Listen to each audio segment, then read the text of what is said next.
Bonjour, bienvenue sur Point de Vue, bienvenue dans Point de Vue en direct sur le Figaro TV en ce mercredi 18 juin. Ravi de vous retrouver au sommaire de notre émission aujourd'hui.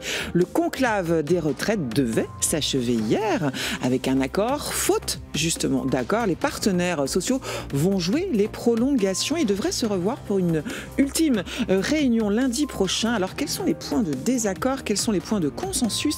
Analyse dans un instant d'un des meilleurs experts des finances publiques, François Ekal, qui sera avec nous. Et puis on partira dans l'Allier où un spectacle historique fait polémique. La gauche locale critique le financement de ce show par une organisation liée au milliardaire Pierre-Édouard Stérin. Elle reproche également, cette gauche, une offensive idéologique. On retrouvera en direct Timothée Delem. Il sera tout à l'heure avec le co-créateur du spectacle. Et puis on parlera de Tiffaine Véron. Tiffaine Véron, c'est une Française qui a disparu au Japon. Elle avait 36 ans, c'était l'été 2018. Depuis, sa famille se démène pour la retrouver et faire bouger l'enquête. Un documentaire très émouvant sort aujourd'hui sur les coulisses de cette enquête familiale. La réalisatrice et le frère de Tiffaine me rejoindront tout à l'heure en plateau. Voilà, vous avez le programme. Point de vue, c'est parti.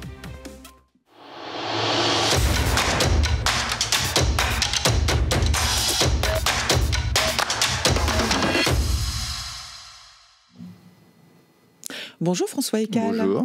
Vous êtes un ancien magistrat de la Cour des comptes, fondateur du site FIPECO. FIPECO, c'est un site à propos des finances publiques, on retrouve vos notes et vos analyses très précises. On attendait hier soir un accord de ce fameux conclave des retraites qui est réuni depuis le mois de janvier. Finalement, pas d'accord, une ultime réunion prévue lundi prochain. Vous êtes surpris par ce report? Est-ce que vous êtes par ailleurs optimiste sur l'issue? Alors surpris, non, pas vraiment, parce que de toute façon c'est quand même une négociation qui est très très difficile. Et donc dans ce genre de négociation, très souvent quand il y a un accord c'est au dernier moment, et souvent il faut jouer les prolongations avant de trouver cet accord. Donc c'est pas surprenant. Peut-être même d'ailleurs que le 23 juin on en trouvera. Il faudra de nouveau jouer une prolongation des prolongations. Oui, certains parlent de l'opération de la dernière chance. On ne sait pas. Mais bon, parce que est-ce qu'ils vont trouver, la question c'est en effet, est-ce qu'ils vont finalement trouver un accord? C'est pas évident, parce que de manière assez normale, les syndicats...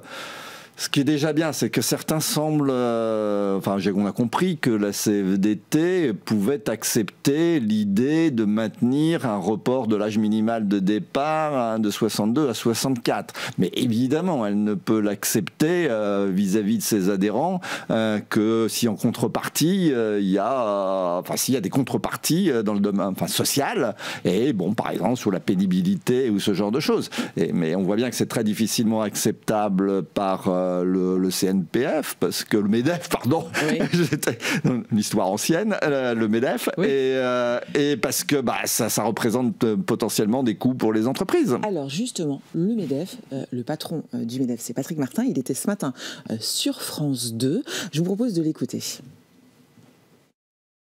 À l'instant, je vous parle, je ne sais pas, mais pour ce qui me concerne, je suis très réservé, et je peux vous expliquer pourquoi. Dites-le nous alors, pourquoi? Voilà, parce que nous n'étions pas demandeurs que cette réforme soit réexaminée. Ouais. Elle apporte au pays, pas aux entreprises singulièrement. Et à bas bruit, certains sont en train de la détricoter. Or, notre pays a besoin de travailler plus, et notre pays est en grande difficulté financière. Alors ça peut paraître très abstrait, ça veut dire qu'au rythme où vont les choses, rapidement, nous ne pourrons plus payer les retraites. Ouais. Alors, Patrick Martin du MEDEF n'est pas sûr d'être au rendez-vous lundi 23 juin. Il restera plus grand monde autour de la table, parce que je rappelle que la CGT, c'est ça, oui. Elle est partie. Oui, FO aussi. France Ouvrière est partie aussi. Pas grand monde autour de cette table. Oui, alors après, moi, quand l'idée de conclave sur les retraites a été avancée, je me suis dit... Ça va être très difficile, il n'est pas sûr qu'on trouve un accord, mais ce que je pensais, c'était que, ce que je pense toujours d'ailleurs, c'est que l'objectif de la réforme de 2023, ça doit être de reculer l'âge effectif de départ à la retraite, parce que je pense que quand on recule l'âge de départ à la retraite, on augmente la population active, et à plus ou moins long terme, ça se traduit par une augmentation de l'emploi, de l'activité économique, et donc des recettes, non seulement pour les caisses de retraite, mais aussi pour l'État, les collectivités locales. Donc c'est un très bon moyen de réduire le déficit public, et on a bien besoin de réduire le déficit public. Voilà. Donc, mais en gardant cet objectif, on peut, pour l'obtenir, on peut utiliser des instruments différents. Et donc, par exemple... Instruments différents que le conclave, c'est ça ? Différents de ceux qui ont été utilisés en 2023. En 2023, l'essentiel de l'effet de recul de l'âge de départ, il vient d'un recul de l'âge minimal de départ, passage de 62 à 64 ans. Il y a d'autres instruments sur lesquels on peut jouer. Par exemple, le nombre d'années de cotisation pour avoir le taux plein. On aurait pu, on pourrait très bien, moi je m'étais dit, on pourrait très bien aboutir à un accord du type, on accepte que l'âge minimal reste à 63 ans, mais en contrepartie, on recule, on augmente d'un an. En réalité, en fait, pour avoir le même effet de plus qu'un an, le nombre d'années pour avoir le taux plein.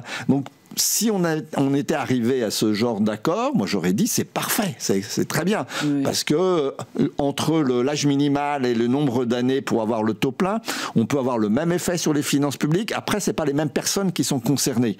Donc c'est un choix politique. Donc ils discutent, les partenaires sociaux discutent de ce sujet, peut-être social et politique. Est-ce qu'on veut privilégier... C'est plus tôt, c'est ça. Voilà, l'idée c'est est-ce qu'on veut favoriser ceux qui ont commencé tôt ou ceux qui ont commencé tard. Donc, est-ce que ça va toucher plutôt les cadres ou les ouvriers, les femmes et ça, voilà. Sur un âge légal, parce que ce qui compte, justement, je pense qu'il faudrait, l'intérêt du conclave, ça aurait été peut-être de sortir de cette polarisation, sur l'âge minimal, parce qu'il n'y a pas que l'âge minimal, il y a d'autres paramètres dans le système de retraite sur lesquels on peut jouer. Et pourquoi on reste aussi fixé alors? C'est un point de conflit avec l'opinion publique. Je ne sais pas comment s'est passée la négociation. Voilà, je n'y étais pas. Et donc, comment est-ce que finalement ils ont abordé tous ces sujets? Parce qu'ils ont abordé des tas d'autres sujets aussi. Ils ont abordé le financement de la protection sociale. Donc, ils ont discuté d'un tout, d'un paquet global dans lequel il y avait ces paramètres, il y avait le financement de la protection sociale, il y avait la pénibilité, il y avait... Si on fait un point route, là, François Écal, des points d'accord déjà, sur quoi ils se sont mis à peu près d'accord, les partenaires sociaux, là, après 4-5 mois parce que tant qu'il n'y a pas d'accord, on ne sait pas sur lequel. Mais il y a des discussions qui ont bien avancé, quand même. On voit, oui, qu'ils ont... ce qu'on lit dans la presse, c'est que... Il semble s'être mis à peu près d'accord contrairement à ce que je pensais d'ailleurs, elle s'est mis d'accord sur garder l'âge de 64 ans, mais avec des contreparties en matière, par exemple, de pénibilité, de formation pour les seniors, etc. Mais c'est aussi apparemment là où ça coince. C'est-à-dire que la CFDT tient beaucoup à ce qu'on revienne sur les critères de pénibilité qui avaient été d'ailleurs prise en compte dès le début du compte pénibilité, les postures pénibles, les charges lourdes. D'un autre côté, le MEDEF n'y est pas prêt et on peut comprendre pourquoi, parce qu'en fait c'est extrêmement difficile à mesurer. Pour des grandes entreprises, sont capables de dire voilà, tel salarié, il dépasse le nombre de minutes dans lesquelles il est dans une posture pénible, etc. Mais en fait, ça repose sur un système d'information qui est quand même très très compliqué. Donc on comprend qu'il y a beaucoup d'entreprises qui renaquent. Donc ça bloque sur ce genre de choses. On vient d'entendre Patrick Marsin, il parle de détricotage. Qu'est-ce qu'il veut dire par là ? C'est justement cette histoire de pénibilité. Je pense que ce qu'il veut dire, c'est que du côté des partenaires sociaux, la CE-PME joue un rôle aussi un peu, apparemment est entre les partenaires sociaux et le MEDEF. Donc, ce qu'il veut dire, c'est que si on acceptait ce que demandent les syndicats de salariés, ça a un coût pour les finances publiques. Et par exemple, réintégrer ces critères de pénibilité, ça conduirait à à ce que plus de gens aient de points de pénibilité, et donc plus de gens puissent partir plus tôt que l'âge minimal. Donc c'est un coût pour les finances publiques, et pareil, et c'est un coût sur les finances publiques. Bon, c'est peut-être pas le MEDEF se fait le porte-parole du gouvernement en disant ça. Ce coût pour les finances publiques, il est très difficilement acceptable, parce qu'on a un problème colossal de dette publique, de déficit public, et je dirais, si on veut résoudre ce problème, la solution, ça serait plutôt en fait d'aller plus loin en matière de départ à la retraite, d'aller plus loin. Donc revenir en arrière, c'est dans le contexte budgétaire actuel, c'est en effet, c'est pas du tout ce qu'il faut faire. Ce qu'il faut faire, c'est vous rejoignez le Conseil d'orientation des retraites qui dit il faut reculer l'âge de retraite, il faut aller à 66 ans et demi. C'est ça pour sauver le système. Alors je ne sais pas s'il faut aller à 66 ans et demi. En tout cas, il faut probablement aller plus loin que ce qui était déjà prévu par la réforme de 2023. Oui. Donc c'est-à-dire plus loin. Donc la réforme de 2023, c'est... Mais voilà, peut-être avec d'autres instruments. La réforme de 2023, c'était on passe de 62 à 64 pour l'âge minimal et on accélère. Il était déjà prévu, c'était la réforme Touraine, que le nombre d'années de cotisation passe de 42 à 43 ans. Donc ça a été accéléré. En fait, il faut peut-être que ça passe à 44 ou 45 ans. La Cour des comptes également, elle a calculé que le régime de retraite actuel sera durablement déficitaire, 15 milliards d'euros par an d'ici à 2035 et 30 milliards dès 2045. Alors comment y arriver ? Les leviers, c'est quoi ? Il y a la hausse des cotisations. Il y a les leviers classiques, il y a 3 leviers classiques. Soit on augmente les cotisations, soit on s'arrange pour que les gens partent plus tard en retraite, c'est tout ce dont on vient de discuter, soit on baisse les pensions, ou en tout cas on ne les revalorise pas autant que les prix. Donc ça, c'est... On fait de la désindexation, c'est ça. La désindexation. Alors, en fait, les pensions, voilà, il va y avoir de toute façon, les pensions sont indexées déjà sur l'inflation, augmentent moins vite donc normalement que les salaires.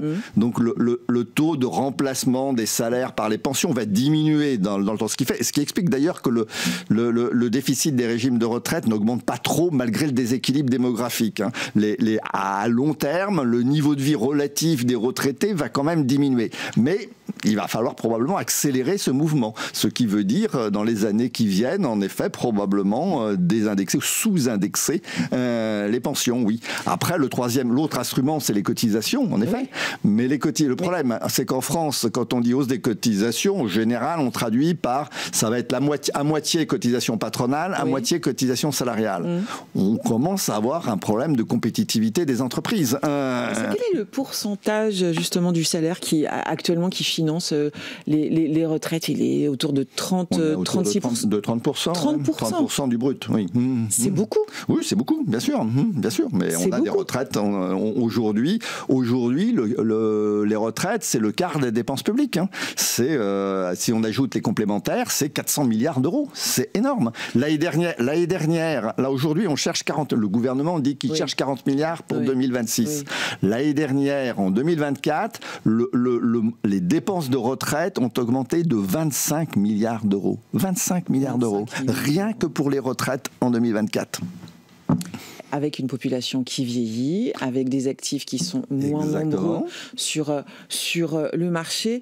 Je crois que le taux de pauvreté chez les retraités est de 7%, tandis que chez une famille active avec 2 à 3 enfants, c'est 25%. Cette question du financement du régime de retraite, ça fait peser sur des actifs quelque chose de très très lourd. Est-ce qu'il peut y avoir aussi un risque de rupture entre générations, finalement ? Oui, quelque part. Alors, ce qui est difficile, c'est quand aujourd'hui on dit aux retraités, on leur dit on va sous-indexer vos retraites par rapport au prix, etc. La réponse habituelle, c'est oui, mais nous on a travaillé, on a cotisé, donc nos retraites, c'est normal, c'est notre cotisation. Sauf que, en fait, ils n'ont pas bien compris ce qu'était un régime de retraite par répartition. Dans un régime de retraite par répartition, ils n'ont pas cotisé pour leur retraite. Ils ont cotisé pour payer la retraite de leurs parents. Et aujourd'hui, Aujourd'hui, ceux qui payent leur retraite, c'est pas leurs cotisations, c'est les cotisations des jeunes d'aujourd'hui. Et les jeunes d'aujourd'hui, malheureusement, ils sont beaucoup moins nombreux. Peut-être parce que les retraités actuels n'ont pas eu assez d'enfants. Donc le résultat, et donc aujourd'hui, en effet, on risque d'avoir une rupture de ce pacte social implicite qui est les retraites d'une génération sont payées par les cotisations des enfants des retraités. Parce que les enfants des retraités aujourd'hui, ils commencent à dire oui, mais nos parents, ils sont très nombreux, ils ont une très bonne retraite en fait aujourd'hui par rapport à par rapport aux autres pays, et nous, on va être obligé de payer des cotisations très élevées. Donc c'est pour ça que la solution hausse des cotisations, en effet, moi j'irais pas. Voilà, d'une part parce que pour les entreprises c'est un problème de compétitivité, et pour ce qui est, si c'est des cotisations salariales, ça veut dire qu'on dit aux jeunes d'aujourd'hui, vous allez payer plus pour la retraite de vos parents. Et je comprends qu'ils disent non. Dans un contexte économique très compliqué, de guerre commerciale, hein, ça s'inscrit aussi dans ça. Vous pensez qu'on va arriver à quelque chose où finalement c'est des événements extérieurs, les pieds au mur, si je puis dire, une situation pied au mur qui ferait évoluer la situation? Alors, au-delà du problème des retraites, on a un problème beaucoup plus général qui est celui des finances publiques. Oui. Donc, on a une dette publique qui, pour moi, commence à devenir hors de contrôle, au sens où, pour simplement la stabiliser en pourcentage du produit intérieur brut, pas la diminuer, personne, on ne peut même pas l'imaginer, il faudrait faire un effort colossal qui est de l'ordre de 120 milliards d'euros. C'est énorme, si possible par des économies sur les dépenses, mais je pense qu'on n'y arrivera pas. Il faudra se résigner quand même à augmenter les prélèvements obligatoires.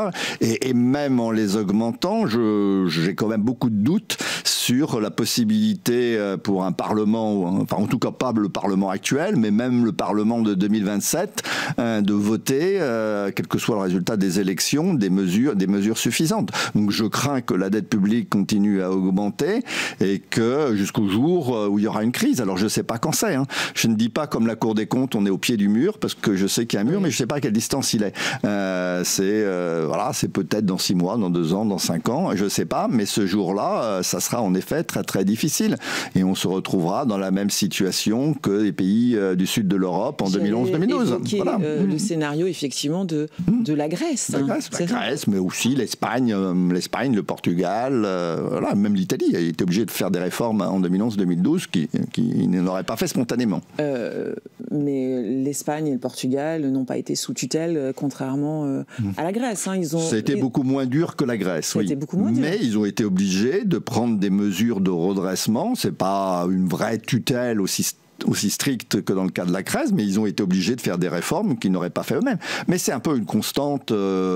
Beaucoup de pays, on cite par exemple, je cite même d'ailleurs souvent l'exemple de la Suède des années 90 pour montrer qu'il est possible de réduire les dépenses publiques. Ils ont réduit leurs dépenses publiques de 10 points de PIB en une dizaine d'années. Mais ils l'ont fait aussi sous une contrainte financière. Parce qu'au début des années 90, ils ont eu une crise financière très grave. Ils n'arrivaient plus à financer leurs dépenses. Et donc, ils ont pris des mesures drastiques de redressement. C'est souvent comme ça. Avec une opinion publique peut-être plus qui a adhéré à la suédoise, voilà. Au pacte commun, c'est ça. Exactement. Merci François Ekal d'avoir été avec nous. Je signale votre dernier livre, Mes comptes public, ce sont vos souvenirs du ministère des Finances et de la Cour des comptes. C'est aux éditions Odile Jacob. Et puis bien sûr, je renvoie à votre site FIPECO où on trouve toutes vos analyses et notes concernant les finances publiques. Merci d'avoir été avec nous. Direction l'Allier maintenant, où on va retrouver Timothée Delem. Un spectacle historique est au cœur d'une polémique. Des élus de gauche reprochent au spectacle une réécriture, voire une offensive idéologique d'extrême droite, ce sont leurs mots. Un spectacle qui bénéficie du soutien financier d'une organisation liée au milliardaire Pierre-Édouard Sterrin. Timothée Delem, vous êtes avec Guillaume Séné, c'est le co-créateur du spectacle. Oui, absolument. Anne-Emmanuelle, on assiste ici à l'une des répétitions avant ce spectacle qui est prévu les 11, 12, 13 juillet prochains au Centre national du costume et de la scène à Moulins. Je suis effectivement avec Guillaume Senet. Bonjour, merci d'être avec nous. Vous êtes l'un des créateurs de ce spectacle qui fait un peu parler ici, c'est vrai. Certains vous accusent de vouloir promouvoir un certain nombre d'idées identitaires, d'idées radicales, réactionnaires. On va en parler. On va aussi parler évidemment de ce spectacle. Je voudrais vous entendre sur le projet qui est le vôtre. Ce sont des spectacles comme ça immersifs. On en voit fleurir un peu de plus en plus. Racontez-nous, vous, quelle est l'histoire de ce projet? C'est vous qui en êtes à l'origine. Alors effectivement, ça fait depuis 2 ans que nous travaillons sur la réalisation de ce spectacle. Ça fait 1 an et demi que l'association Murmure de la Cité a été créée. Et depuis déjà un peu moins de 10 ans, nous organisons avec d'autres associations des dîners-spectacles autour du patrimoine bourbonnais pour mettre en avant toutes ces traditions, à la fois la danse, les traditions culinaires, les traditions vestimentaires également, et puis tout ce qui est lié à l'artisanat bourbonnais. Et ce spectacle donc qui s'appelle effectivement les Murmures de la Cité, c'est un projet d'ampleur. Il y a plus de 350 bénévoles qui viennent d'ailleurs de la France entière. Certains sont là aujourd'hui, pas tous, parce que évidemment ils n'ont pas pu tous venir en semaine, mais les répétitions se tiennent particulièrement le week-end. Racontez-nous tout simplement quel est votre récit, ce que vous racontez justement dans ce spectacle, donc les Murmures de la Cité. Alors l'objectif, c'est de faire découvrir au plus grand nombre l'histoire de l'Auvergne et les événements historiques du Bourbonnais qui ont eu un impact sur la France, sur l'Europe, voilà, tout au fil des siècles. Alors dans le spectacle, nous parlons donc il y a 2000 ans d'histoire, donc on commence avec Vercingétorix qui est le premier, voilà, à avoir fédéré les peuples de Gaule pour pouvoir tout simplement s'unir pour une même cause, pour la Gaule. On continue après, voilà, avec Clovis qui lui va également unifier le peuple franc suite à la chute de l'Empire romain d'Occident. On poursuit avec toute la période médiévale, donc avec à la fois Cluny et tout l'héritage bénédictin. L'héritage bénédictin, c'est notamment ici, à 10 minutes d'ici, c'est Souvigny. Voilà, toute cette tradition monastique qui est très poignante dans le centre de la France. À côté de ça, on continue alors en mettant en scène l'impact de Colbert ici dans le Bourbonnais. On a la forêt de Troncé qui n'est pas loin, qui a fourni énormément de bois pour la flotte, pour la marine française.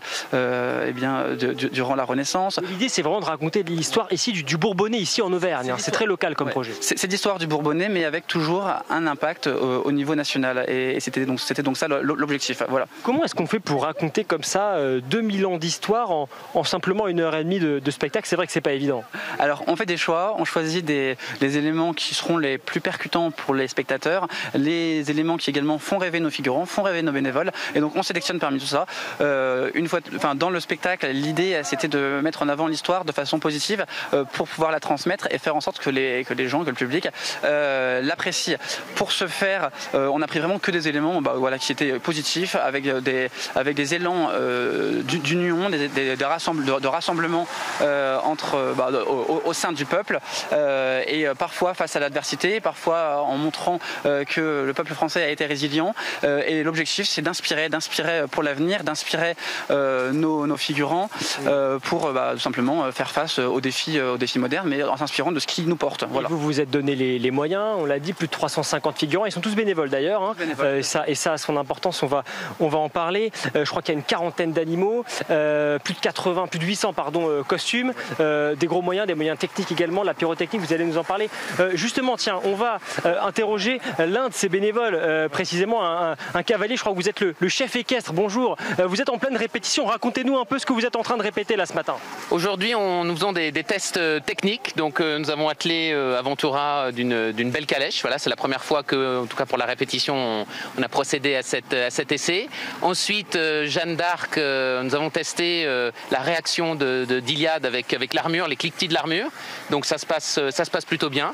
Et puis, donc là, je joue le rôle de Saint-Louis. Et donc, on a testé le caparaçon. Hein, tous les chevaux n'acceptent pas facilement le caparaçon. Donc, le caparaçon, et tous ces petits détails techniques qui, voilà, on a la passion de l'histoire, mais un spectacle, c'est tous les détails techniques qui font que le spectacle ait une réussite ou pas. Alors dites-nous, vous, quel est justement votre rôle dans ce spectacle? Vous disiez là, vous répétez Saint-Louis ce matin. Saint-Louis, voilà, Saint-Louis, et puis un petit peu plus tard dans le spectacle, sur un autre tableau, je suis un soldat napoléonien. Quelles sont les spécificités pour vous dans un spectacle comme celui-là? Il y a cette dimension historique, il y a aussi cette passion que vous avez évidemment pour l'équitation. Quels sont les enjeux, quelles sont les difficultés pour vous dans ce spectacle qui vous attend dans quelques semaines? La difficulté, en tout cas avant qu'on commence les répétitions, je pensais que ça allait être de coordonner les 9 chevaux, 9 ou 10 chevaux selon les répétitions. Et en réalité, lorsque les chevaux sont ensemble, comme ce sont des animaux grégaires, eh bien, ça se passe très bien. Voilà. Jusqu'ici, en tout cas, tout se passe bien. Merci beaucoup, en tous les cas. Voilà, c'est vrai qu'il y a des cavaliers, mais il y a aussi beaucoup de chorégraphes. On va en apercevoir d'ailleurs tout à l'heure des comédiens. Comment est-ce que vous avez fait, Guillaume Senet, justement, vous qui êtes vraiment à l'origine de ce projet, eh bien, pour fédérer tout ce monde-là? On l'a dit, ils sont tous bénévoles d'ailleurs. Ils sont tous bénévoles. Alors, c'est le bouche à oreille, beaucoup de bouche à oreille. Initialement, donc, on avait déjà une association qui nous aidait, une association de danse traditionnelle, je le disais tout à l'heure, qui, elle, nous a rejoints pour faire ce grand spectacle. On a tous parlé autour de nous et assez rapidement, l'engouement a été là et les gens se sont inscrits pour devenir bénévoles. Avec effectivement beaucoup d'associations locales qui sont basées ici à Moulins et un peu partout en Auvergne. Quel est ce qui vous anime lorsque vous vous lancez dans un projet comme celui-là? C'est quoi? C'est une passion pour l'histoire? C'est l'envie peut-être de vulgariser l'histoire, de donner envie au plus grand monde de découvrir justement ce qui fait ici l'histoire de cette région, de ce lieu? Alors une envie effectivement pour moi de tout simplement mettre en avant une passion qu'on partage tous ensemble, une envie de transmettre et une envie également de réunir autour de ça. Nous sommes nombreux à apprécier ce type d'événement, ce type d'immersion dans l'histoire. Donc oui, l'idée c'est de vivre ça tous ensemble et de mettre de côté tout ce qui peut nous raccrocher à des conflits entre les uns et les autres. Là, l'idée c'est on met ça de côté et puis on construit tous ensemble. L'idée c'est aussi de fédérer autour d'un certain nombre d'événements. Comment est-ce que vous avez justement choisi ces événements? Et j'en viens parce que c'est vrai que certains vous accusent de favoriser des idées radicales, des idées traditionnalistes.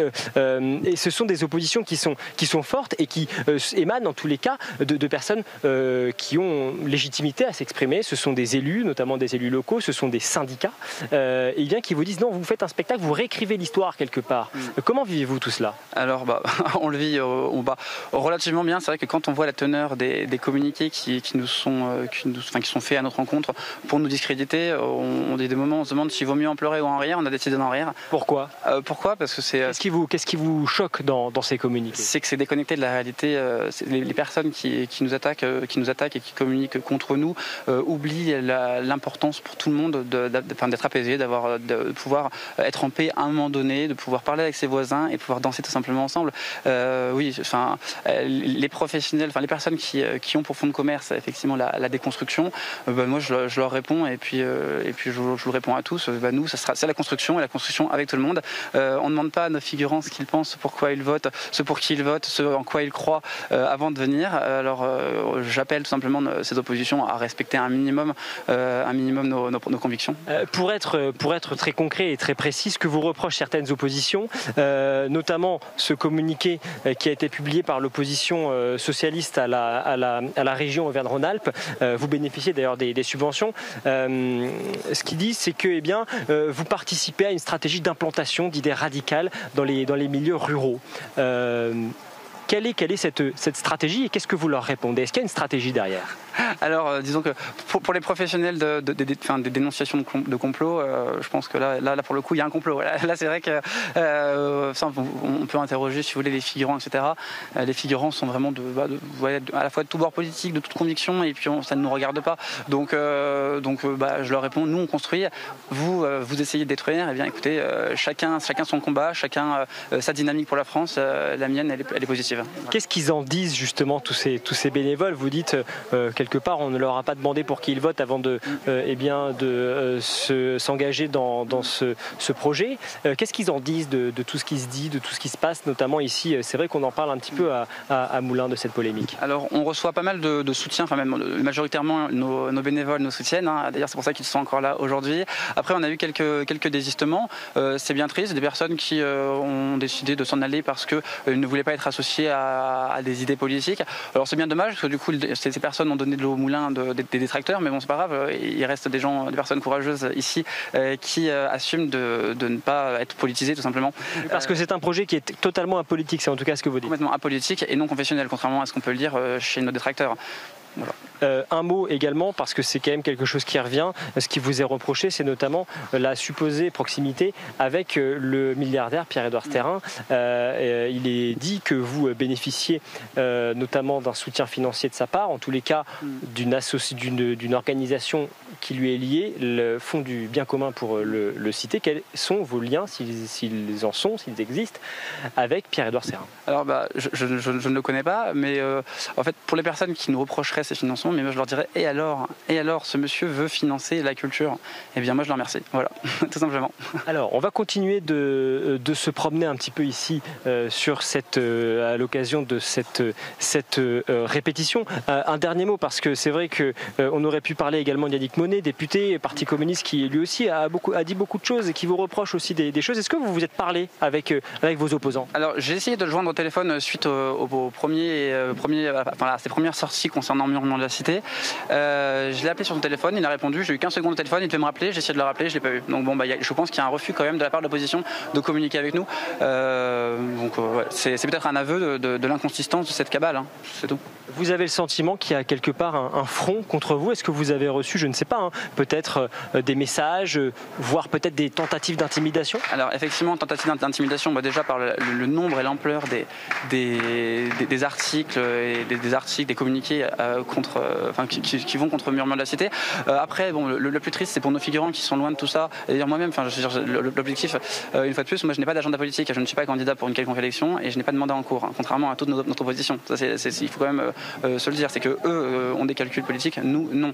À côté de ça, oui, on a des bénévoles qui malheureusement se sont fait écharper sur les marchés, insultés de sales fascistes, alors qu'en fait on est loin de tout ça. Et insultés par qui? Par qui? Alors par des opposants, alors des personnes anonymes qui ont vu les articles dans la presse locale et qui se disent il faut détruire Murmure de la Cité. Mais bon, nous on a des soutiens, on a plus de soutien que d'opposition. D'ailleurs on le voit bien là sur l'opposition, pour en finir avec l'opposition, le fameux collectif qui s'est créé contre Murmure de la Cité, c'est 14 personnes.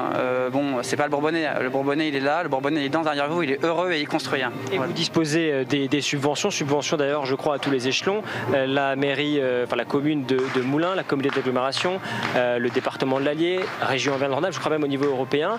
Est-ce que vous craignez que vos subventions ne finissent par être coupées avec ce qui se passe? Et est-ce que vous craignez même que le spectacle finisse peut-être par être annulé? Il est prévu pour le mois de juillet et c'est ce que réclament certains. Alors nous aujourd'hui on est prêt, le spectacle est prêt, on a tout ce qu'il faut, on a les moyens de le faire ce spectacle, donc nous ne n'arrêterons pas. Voilà, nous n'arrêterons pas, soyez rassurés, tous ceux qui veulent prendre des places, allez-y, cela aura lieu. Après pour les personnes qui voudraient faire annuler, qu'elles essayent. Après, au bout d'un moment, il faut arrêter les dénis de démocratie. Je pense qu'on a le droit de s'exprimer, on a le droit de faire ce spectacle. On a même des élus de l'opposition au spectacle qui ont eu connaissance du script, parce que d'ailleurs il est public. Pour les personnes qui souhaitent le consulter, on leur donne. Ils ont bien vu qu'il n'y avait pas de réécriture d'histoire, il n'y avait pas de politisation d'histoire. On est sur l'histoire pure et simple. Et si ça déplaît, tant pis. En tout cas, nous on continue et on construit à nouveau. Alors, en tous les cas, la répétition se poursuit derrière nous.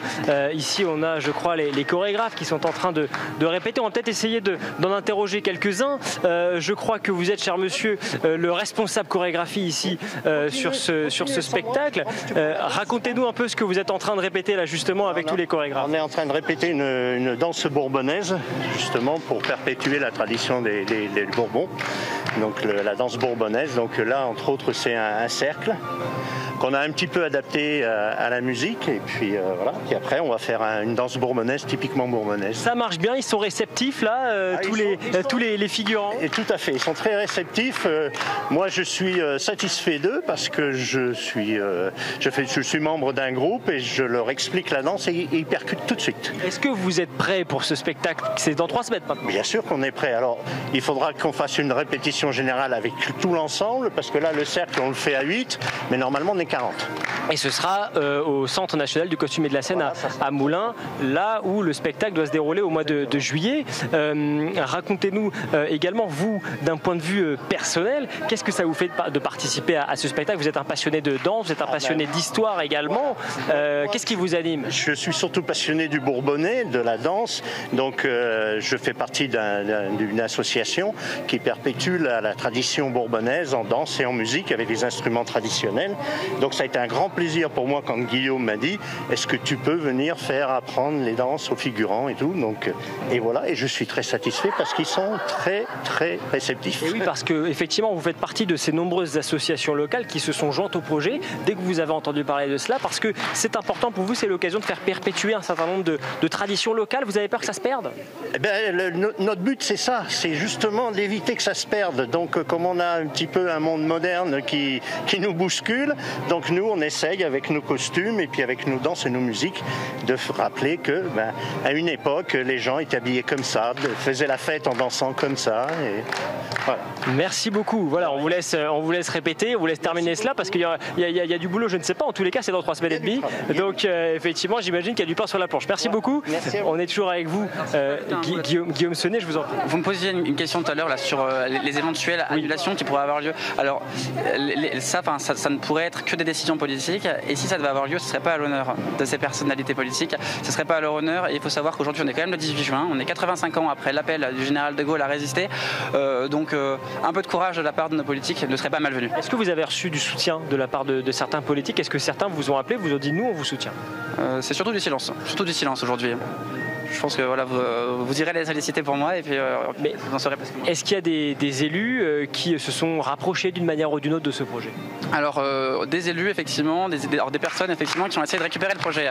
On a eu des demandes au niveau de la ville de Moulins de candidats pour les élections de nous encarter avec eux, de rejoindre leur liste pour les élections. Ce qu'on a refusé parce qu'une fois de plus, je le disais, nous on est loin de tout ce bazar politique, si vous voulez. Nous on est là juste pour s'amuser. Donc oui, il y a des gens qui se sont rapprochés de nous. Nous, on a refusé. En revanche, on prend tous les soutiens où qu'ils soient. Quoi que vous pensiez, vous pouvez nous soutenir et on vous encourage à nous soutenir, bien évidemment. Vous avez des soutiens. C'est vrai que ce sont surtout des élus de gauche qui qui vous reprochent un certain nombre de choses. Est-ce que vous avez du soutien malgré tout également des élus de gauche? Alors, pas de soutien, on va dire, officiel. En revanche, il y a effectivement des personnes et des élus de gauche qui ne comprennent pas cette cabale contre nous, qui ont bien compris qu'il s'agissait de quelque chose de constructif. Voilà, donc c'est vrai que s'ils pouvaient se faire entendre davantage, je pense que ça serait tout à leur honneur. Oui. Dernière question, on va vous laisser terminer cette répétition, mais c'est vrai qu'on parle de ces polémiques, on parle de ces tensions qui ont pu naître. Vous, ce qui vous anime, c'est ce que vous nous le dites, en tout cas, c'est l'histoire. Qu'est-ce que ça dit selon vous, tout ce qu'on vient de dire, justement de l'état du débat dans notre pays? C'est vrai que l'histoire, c'est quelque chose qui théoriquement devrait plutôt nous rassembler. Complètement, d'ailleurs, c'est dans cette dynamique qu'on fait ce spectacle. Nous, on est un peu dans une dynamique de promotion du roman national tel que voulu par la Troisième République. L'idée, c'était effectivement de faire quelque chose, d'avoir ces faits positifs, cette histoire que l'on prend, à laquelle on rend hommage et qui fait l'unanimité de façon positive. Et c'est vrai que l'état de dialogue aujourd'hui est assez inexistant puisqu'il n'y a pas de dialogue. On a des personnes qui s'acharnent contre nous mais qui ne proposent pas de vision différente de l'histoire ou si ce n'est peut-être, je sais pas, une repentance permanente, mais c'est pas ce qu'on veut. Merci Guillaume Senet. Voilà, on vous laisse répéter, je vous laisse Anne-Emmanuel avec ces images, ces répétitions, donc ces danses bourbonnaises ici comme vous l'a expliqué le responsable des chorégraphies. Voilà ces danses. Derrière vous avez également les costumières, on les a vus, les cavaliers également qui sont en train de répéter derrière. Il y a encore maintenant 3 semaines ici pour se préparer, spectacle prévu les 11, 12, 13 juillet prochains à Moulins au Centre national du costume et de la scène. Merci Timothée Delem, merci également à Pierre-Henri Frotté qui vous accompagne pour les images. Le spectacle Murmure de la Cité devrait se tenir les 11, 12, 13 juillet à Moulins. Près de 2000 personnes sont attendues. Bonjour Damien Véron. Bonjour. Bonjour à Cécile Roanne. Damien, vous êtes le frère de Tiphaine Véron. Vous étiez déjà venu en septembre sur ce plateau nous parler de la disparition de votre sœur. Je rappelle les faits. Tiphaine est une jeune femme de 36 ans et elle a disparu au Japon. C'était l'été 2018, le 29 juillet, dans la région de Nikko, après son petit déjeuner. Elle laisse derrière elle des affaires dans sa chambre d'hôtel, notamment son passeport. Vous revenez aujourd'hui nous voir parce que sort un documentaire sur la disparition de Tiphaine, un documentaire qui a été réalisé par vous, Cécile Roanne. Avant qu'on rentre un peu plus dans le détail, je vous propose qu'on regarde la bande-annonce du documentaire.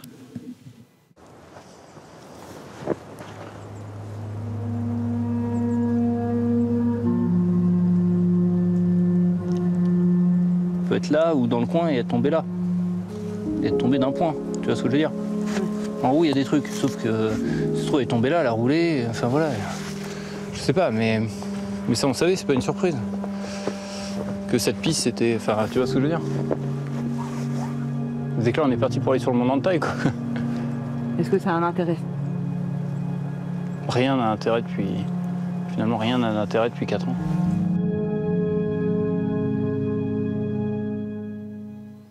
L'air mouillé à retrouver sur une plateforme vidéo qui s'appelle, son nom m'échappe maintenant, Sanosi Live. Voilà, je le redirai tout à l'heure.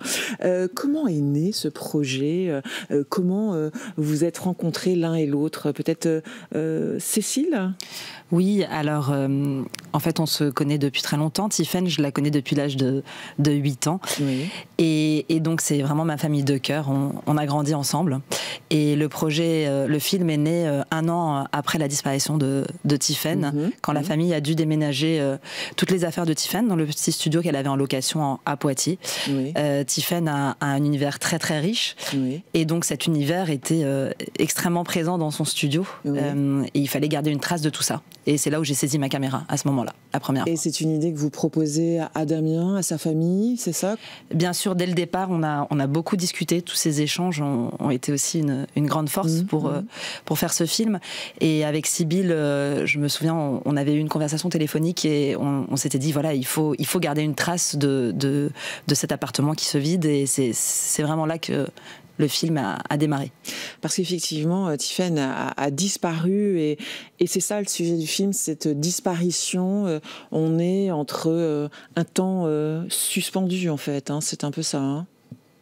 Tout à fait, oui. Oui, on est dans un temps. En fait, le temps s'est arrêté et il s'écoule aussi en même temps. Donc, comment c'est le paradoxe d'un temps d'une famille qui s'est arrêté pour vous, Damien, vos sœurs et pour les amis de Tiphaine. Et puis, la marche du monde qui continue. Vous, donc, l'objet du film, c'est notamment de suivre Damien. Oui. Vous repartez. Vous êtes allé de nombreuses fois au Japon et Cécile vous filme au Japon sur les traces de Tiphaine. Mais c'est exactement, le film montre ce travail titanesque qu'on fait depuis pratiquement 7 ans bientôt déjà. Comment on doit mener nos recherches, comment on doit aussi mobiliser la police, mener la diplomatie pour que les choses avancent. Donc tout ça, Cécile l'illustre parfaitement. Et surtout, c'est que Cécile, elle nous aide depuis le début dans l'affaire Tiphaine. Au-delà de ce lien qu'on a privilégié avec elle, c'est qu'elle m'a accompagné en octobre 2018 où on a fait des recherches pendant des semaines et des semaines. Avant même le film, c'est ça Cécile, vous êtes impliquée auprès de la famille dans des recherches au Japon. On est parti une première fois en octobre 2018 au Japon. Oui. Là, l'objectif donc du film, c'était garder aussi une trace de Tiphaine, mais est-ce qu'il y avait d'autres objectifs vis-à-vis de la population au Japon, de l'enquête au Japon? Pas forcément. Ce qui était important, c'est parce que ce film ne va pas être, pour l'instant, ne va pas être diffusé au Japon. D'ailleurs, on le voit dans le film, il y a aussi des appels qu'on fait pour que les choses avancent, qui vexeraient probablement l'opinion publique. On le voit par moments, on gravit des monts, on passe la barrière. Au Japon, c'est très mal vu. Par la patrouille. C'est ça. Nous, c'est rigolo en France, mais au Japon, ça serait très mal vu. Donc non, c'était ce que je disais, c'était le fait que Cécile me suive dans mes pas, de voir tout ce travail de recherche colossal, de voir aussi, et ça, le film le montre parfaitement, c'est comment les médiums ou les chamans s'imposent alors qu'on n'a rien demandé. Et ça, c'est absolument terrible émotionnellement, ce genre d'épreuve. Il y a absolument, effectivement, notamment une séquence où on voit un ou deux médiums. C'est assez surprenant, cette séquence. C'est concrètement, ce ne sont pas vous, des gens que vous avez sollicités, hein, c'est ça, parce que certaines familles peuvent le faire. C'est des gens qui sont venus vers vous. Exactement, par le biais d'une amie qui nous aide au Japon. Elle a dit très bien, j'ai été contactée par cette chamane ou cette médium, elle va vous aider. Donc là, vous êtes devant le fait accompli, donc vous ne pouvez pas refuser. Déjà par lien d'amitié, et puis surtout après, le problème c'est quand on vous dit on a des indices, on peut retrouver Tiphaine, évidemment vous pouvez pas dire non, sauf qu'on a vu l'état émotionnel, on nous voit tous les deux à la fin de la journée, on a été brisés parce que, alors après on évacue, mais sur le moment on est repris par nos émotions, par le stress. On se dit finalement est-ce qu'ils ont trouvé quelque chose. Donc je me rappelle, tous les deux on était complètement, le film le montre parfaitement, hein. On le voit le soir, on en parle, je vois que on se réconforte, mais ça nous a beaucoup chamboulé. Et la question culturelle aussi, parce que quand il s'agit de médiums japonais aussi, il faut pas froisser, donc on se sent encore plus obligé d'aller voir. Par politesse, voilà. Où en est l'enquête au Japon, Damien, et à quel point l'opinion publique ou pas, publique japonaise, connaît l'histoire de votre sœur, une Française qui a disparu? Je pense qu'on a réussi, ça c'est une grande force, c'est qu'on a réussi à mobiliser l'opinion publique japonaise très rapidement, ainsi que les médias. Par contre, ce qui est vraiment chouette pour nous... C'est connu au Japon. C'est connu au Japon. L'histoire de cette jeune Française qui a disparu. Oui, ils en parlent à chaque fois. Ça aussi, c'est difficile, mais à chaque fois, je médiatise quand je vais au Japon. Donc, on a toujours les mêmes journalistes qui nous suivent. Mais là, ce qui est très intéressant au Japon, c'est qu'il y a eu un tournant. Puisqu'en 2023, le gouverneur de Tochigi m'a reçu, suite à une demande de l'ONU, et s'est excusé publiquement devant les caméras, devant toutes les caméras nationales et préfectorales, ce qui fait qu'il y a eu comme effet de remobiliser, alors déjà de légitimer notre combat auprès des Japonais, ce qui fait qu'il y a eu énormément de bénévoles maintenant qui ratissent les environs, qui nous aident à obtenir des dossiers. Donc, ces excuses, pourquoi des excuses? Au Japon, c'est symbolique. Quand vous vous excusez, ils sont excusés de ne pas avoir retrouvé Tiphaine. Donc ça paraît tout bête, mais le fait qu'une autorité publique s'excuse, ça a légitimé notre combat. C'est-à-dire, mais oui, en fait, cette famille a raison. Et donc les témoignages ont commencé à affluer. Donc c'est l'objectif aussi de mon prochain voyage, c'est de faire un appel à témoins seulement en japonais, pour récupérer un maximum de témoignages qui avaient été communiqués à la police, mais jamais transmises à la justice française. Le prochain voyage, il est quand, Damien? Il est prévu le 15 juillet. 15 juillet de cette année. De cette année, et du 15 juillet au 5 août. Parce que les Japonais, dans un premier temps, pour l'histoire de votre sœur, sont partis sur la piste de l'accident, hein, c'est ça? Ils sont partis sur la piste de l'accident, notamment de la rivière. Sauf que nous, on a pu... La rivière qui coulait près, il faut expliquer aux téléspectateurs, près de l'hôtel. Hein. En 2-3 mots, on est dans quelle géographie, là, pour qu'on comprenne? Dans quelle région elle est? C'est une région où il y a des montagnes et des rivières, c'est ça? Plutôt des monts. Vous n'avez pas non plus des falaises. Des collines? Oui, je veux dire, il n'y a pas de risque. Enfin, maintenant, on connaît bien le terrain, donc la piste accidentelle dans les environs est peu probable. Sauf que la piste, vous l'avez dit, il y a une petite rivière qui passe derrière l'hôtel de Tiphaine. Vraiment une toute petite rivière. Sauf que la police avait expliqué qu'il y avait eu un typhon et donc il y avait une crue. Et donc si Tiphaine était tombée dans la rivière, on la retrouverait jamais. Sauf que nous on a enquêté et on a vu que finalement grâce aux données de la rivière, en fait le niveau était normal, ce qui fait que c'était impossible de se noyer ou même de ne pas retrouver le corps. Donc tout ça on l'a réfuté. Donc maintenant la police. Donc l'accident, la police n'est plus dessus, c'est ça? C'est plus insinueux. Ils l'affirment plus parce qu'ils ont bien compris qu'on l'avait plus ou moins écarté, mais ils disent oui peut-être. C'est peut-être la culture japonaise. De ne pas se dédire peut-être aussi. C'est une question d'honneur de ne pas dire on s'est trompé. Donc ils préfèrent dire on suit une autre piste, mais en gardant la première piste en tête pour pas justement, vous avez raison, être désavoué. Quelle est la piste privilégiée à l'heure actuelle à vos yeux? Là maintenant, avec tous les éléments qu'on a, c'est évidemment la piste criminelle. Puisque, vous l'avez dit, on a écarté la piste accidentelle, sauf que la piste criminelle n'a jamais été écartée, puisqu'il y a des suspects, et notamment au sein de l'hôtel. Tiphaine a disparu dans l'hôtel et l'hôtel n'a jamais été perquisitionné et les gens jamais auditionnés. La police l'avait dit directement, hein. On a un lieu, vous partez de ce lieu et vous approfondissez l'enquête. Et après, on agit par cercle concentrique. Exactement. La raison donc de la non-perquisition, les pas d'audition menée par la police, c'est d'abord parce qu'ils sont partis sur la piste accidentelle. C'est d'abord cette raison-là? Non, c'est pire que ça. C'est qu'au Japon, le système judiciaire en fait ne permet pas d'audition ni de garde à vue tant que le coupable n'a pas été arrêté. Ça paraît complètement absurde, parce que du coup, évidemment, vous n'avez jamais d'enquête ouverte. Donc en fait, soit la personne est prise en flagrant délit, à ce moment-là, l'enquête démarre, ou soit vous n'avez pas non plus d'éléments très très forts. En France, ça aurait suffi pour qu'il y ait une garde à vue, une réquisition. Au Japon, non. Donc c'est la frustration. Autre fait aussi très japonais, c'est le phénomène des personnes disparues, c'est ça, qui s'évaporent. Tout à fait, les johatsu, les évaporés. Qu'est-ce que c'est exactement, Cécile? Alors ce sont des disparitions volontaires de japonais, tout à fait. C'est un phénomène assez courant au Japon. Souvent, il y a une question d'honneur, ça peut être la perte du travail, un divorce, des disparitions volontaires, sachant que quand même au Japon, il n'y a pas vraiment de système de traçage de données individuelles, donc c'est très difficile de les retrouver. Donc c'est un pays aussi où c'est très difficile de chercher ses propres disparus. Donc, Votre documentaire s'appelle L'air mouillé. Que signifie ce titre, Cécile? Alors je pense que quand l'horreur frappe, tous nos sens sont en éveil, en alerte. Et du coup, Nikko, c'est une ville extrêmement touristique. Moi, j'ai des amis qui sont allés, qui me parlent toujours de cette nature à profusion, des couleurs ocre, des couleurs très saturées. Pour moi, Nikko, c'est le gris, c'est les câbles électrifiés, c'est ces grandes avenues, ce bruit et cette sensation d'air humide qui envahit tous mes sens, quoi. Donc, et que je retrouve ailleurs. Que je peux retrouver aussi parfois à certains moments et qui me ramène à la disparition de Tiphaine. Comment, Damien, on fait pour continuer à vivre au quotidien? À quoi ressemble votre vie aujourd'hui? La dernière fois qu'on s'est vu, vous m'aviez dit vous étiez paysagiste. Vous arrivez à continuer votre activité professionnelle? C'est très compliqué, c'est horrible. Quand vous avez un combat à mener comme ça demande un temps colossal. Déjà, il faut de l'argent, donc vous devez mobiliser. On a l'association pour Tiphaine qui me prend du temps. Et puis là, maintenant qu'on a décidé de créer une nouvelle association pour aider toutes les familles françaises qui ont des disparitions à l'étranger, ça aussi, c'est vraiment un travail à plein temps. Donc non, mon activité de paysagiste s'éloigne de plus en plus pour laisser place justement à cette nouvelle activité que je compte bien mener pour aider toutes ces familles.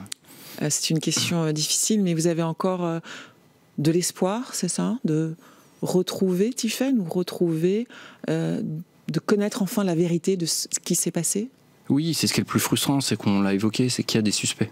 En tout cas, des gens qui mériteraient d'être auditionnés. Donc, du moment où ces suspects existent, c'est compliqué de savoir que tout n'a pas été fait. Donc ça, c'est pour ça aussi qu'on se bat comme des acharnés. C'est parce que justement, on peut remonter jusqu'à Tiphaine si ces personnes sont interrogées.